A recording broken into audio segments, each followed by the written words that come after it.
Well, good morning, and here we are with the new arrivals, the Lumix G9 Mark II and the box. I'm not going to do the unboxing, I've done all that because I wanted to charge them up.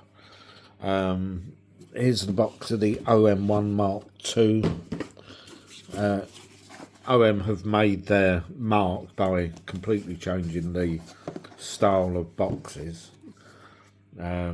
They're rather bland, actually, now, but that's irrelevant and not important. So I've charged them up because there's certain things I want to point out to you. And obviously, and one other thing is, I was asked a question yesterday, is why have I got one of each and not two of this, which I will go into shortly. Obviously, the obvious reason for having two bodies is because if you're on a trip, you're on the safari or whatever, in the North Pole, whatever you may be on, you don't want to be changing lenses, and there's a good chance you're going to be using more than one lens. So you want two bodies for that reason, but also, if one camera fails, you've always got a backup. Then at least if one fails, then you've got another one. So that's the reason for having two bodies. A lot of people would say have two of the same. So you haven't got, because if you've got two different cameras, you've got two different layouts and menu systems and what have you. I've never found that to be an issue. When I was in Botswana, I had Nikon and Sony. I never found that to be an issue. So that's not going to be... At the end of the day, cameras basically work the same. The button layout may be different, the menu system may be different, but they work the same. If it's shutter priority, the dials are slightly different. But again, if you look at the top dials, they're the same near enough. They're just slightly different in their appearance, but they work the same, so it's not really an issue. Now, why have I got both? Well, one reason is because I actually love the form factor of both. And the second reason is because the feature sets are slightly different. If you go into Olympus, now for those of you that have had Olympus cameras before, the menu systems on the old Olympuses were awful. Now if we turn this on, now look at the menus. Let's go into the menu, which is up here on the left, and this is one reason. The computational modes, which the Lumix doesn't have, like live ND shooting, live GND shooting. So yeah, that's one good reason. And there's another one.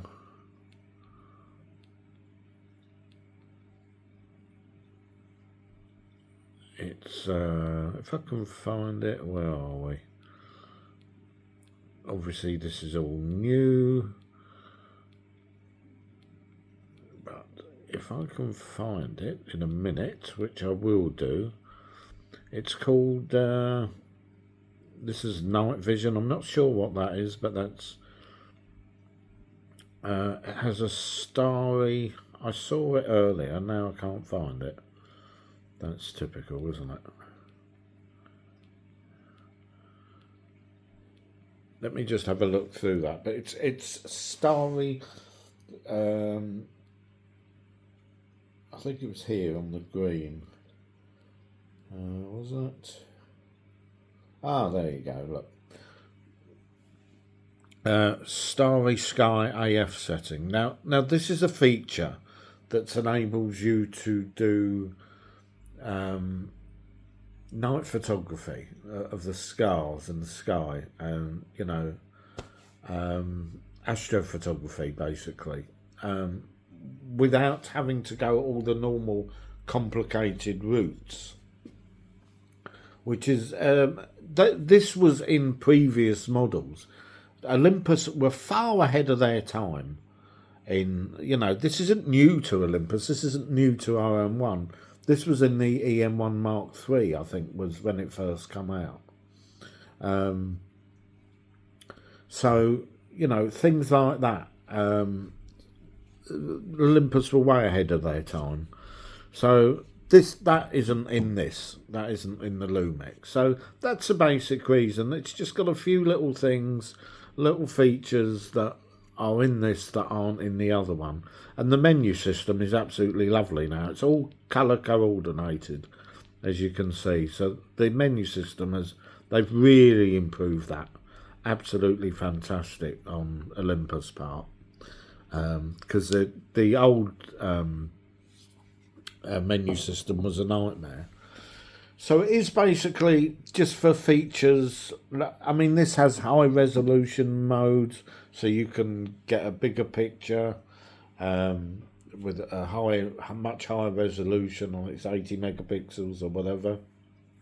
I think they both do that, but there are certain things like the starry sky and the live graduated filters, which I think only the Olympus has.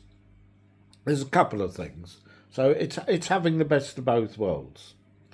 Now, another reason why you might pick one over the other is video, in which case you would pick the Lumix. The Lumix is better for video. Panasonic have always...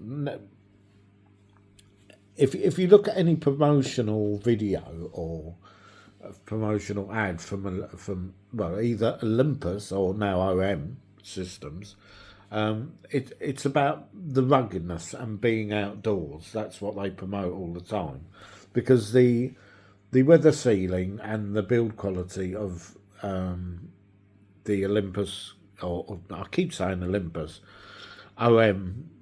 But it applied to, they were the most rugged cameras going. Them and Pentax that no longer exist. But, if you can get an old Pentax camera, they were top notch when it comes to weather sealing and rugged. The only other ones that would ever compete with Pentax or Olympus were the old Nikon D4s and the big cameras that were built like tanks. For their ruggedness, but in slightly smaller cameras it was always Olympus and Pentax. And for that, if you really need the ruggedness of a camera, then you go Olympus. Now these are weather sealed as well, but Panasonic don't promote how rugged they are, so I mean they don't feel any differently in the hand. This feels just as rugged as this, but whether it is in real world terms, I don't even know how you would measure it. So I guess stick it in the snow for 10 minutes and see if one fails. If anybody wants to do that, then go ahead and try it. But yeah, I mean, for video, Lumix has always been better, so you wouldn't buy an Olympus for its video quality. So that's the other reason you might buy the Panasonic over the Olympus. In terms of photo quality, there's no difference. Just pick whichever one you prefer. There's certainly no difference there. Now, the only other thing is, when this arrived, it was all in Japanese. And there was no... Now, I don't read Japanese. Normally, with this one, the option came up to change the language in English. In here, it was completely in Japanese. So it's like the language had already been set. So now, if that happens to you, there's a way of doing it. And I'm going to show that to you now. Okay. What you have to do, remember this will all be in Japanese. So what you have to do is go into the menu. I hope you can see that. I haven't got my glasses on. You would need to come down to the wrench icon. Now, as you can see now, it's in English, but before this was all in Japanese. So where it says language. So if you just remember, it's the second from the top, and it's got a little face icon there. And once you go into that, English. Now, before it was like that. That's what it was saying. But obviously, so that's how you do it. Because this arrived in Japanese. And there was no way of changing it without being able to read Japanese. So, but that's how you do it. I might do a short video on that separately, because I don't know how many people might come across that problem. So there you go. That wraps it all up. Oh yes, there is one other thing. The image stabilization on both cameras is fantastic, and of course that's the other thing. It doesn't matter whether the whole range of Micro Four Third lenses will fit on both cameras equally. It doesn't matter. Is this Lumix will work just as well on the Olympus as it will on the Lumix camera, and that's another great reason to have both versions, because it doesn't matter what lenses you use. The only difference is, if this was a stabilised lens, if this had image stabilisation, it will only sync with the stabilisation on the Lumix camera. It wouldn't sync with the Olympus. It's like the 100 to 400, the IS, the image stabilisation on the lens won't sync with this camera, but it will with this. But it really doesn't make any difference, because the stabilisation in both cameras is absolutely fantastic anyway. So it really doesn't, it's a non-issue. But other than that, you know, that tiny issue, which is really not important, you've got the full range of Micro Four Third lenses. And of course, the Micro Four Thirds have third-party lenses as well, like Sigma and some other companies. And all of them will work equally as well on either camera. So the fact that one's Olympus and one's Panasonic is totally irrelevant, because they will work equally well. The other thing, I love the menu system on the below lens image set change to no. Okay, I haven't even got a lens on it. I mean, some people don't like the menu system. I don't have any problem with this menu system. I think it's fine.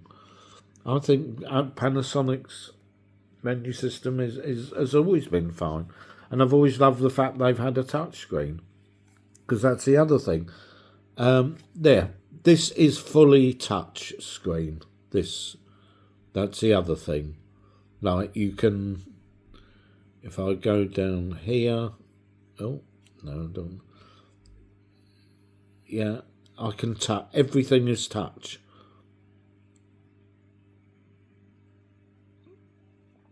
And you can scroll up.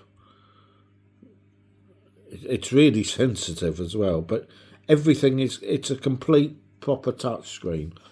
On the Olympus, I've noticed it isn't.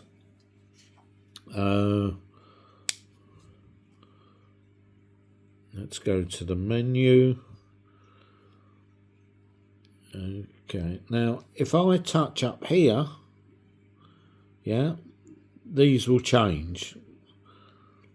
But if I go into here and I touch these don't change. So it's not quite. Now, Olympus and Sony were very late to the touchscreen interface. Panasonic and Canon were always well ahead of everyone else when it comes to touchscreens. Panasonic have always been like this. They implemented touchscreens brilliantly. Most of the, Olympus and Nikon cameras were one of the last to the show. And I think it was only the OM1 that actually bothered with the touchscreen. Fortunately now they have got it, but as you can see, it only does it at the top. You can't, once you're in a setting, it's then greyed out. You can only do it by this. You've got to scroll down physically. I can't, that won't do anything. So although it's a touchscreen, it's not quite as much of a touchscreen as this one. So bear that in mind as well. Now if we go on here, is anything touch here? No, nothing's, oh yeah, no, this is touch. There we go. So that's good. That's good. These are all touch. So that's the main thing. It's really not a big deal. It's not a big deal at all. You've got the info. So yeah. So these are, you can, there we go. You've got the so this is touch. So it's much improved. Much improved. Not a big deal. It's just in the menu bits you can't, they're not touch. Whereas on the Panasonic they are. So there you go. I think that just about covers everything I wanted to cover. As I say, in the hand, they're both great. The Lumix is slightly bigger because of this bigger viewfinder, but it's because it's a bigger viewfinder. In fact, this is the same viewfinder as the Z6 Mark III, which I've got up for sale, which is a really nice big viewfinder. The Olympus is smaller, but it's still good. There's nothing wrong with it, but this is slightly better. This is better. There's no question about that. But there's nothing wrong with this one either. Don't choose one on the viewfinder. You know, the only reason, in fact, the only reason to choose one over the other is maybe for video. If you do a lot of video, you're probably better off with Panasonic. If you just do photos, it doesn't really matter. Maybe you want the slightly smaller form factor, but it's not. They're both fantastic cameras. So I think I think I've just about covered everything. And yeah, and it's basically, you know, unless it's video, then it's just which form factor you may or may not prefer. But they're the slightly different, or you know, the modes in here that the Olympus don't have. And they're not gimmicks, these things, by the way. Some people might tell you that they're gimmicks. They're not gimmicks. These things work. And they do very well. And they work very well. So they're not gimmicks. They're just a way ahead of their time that you won't get in other cameras.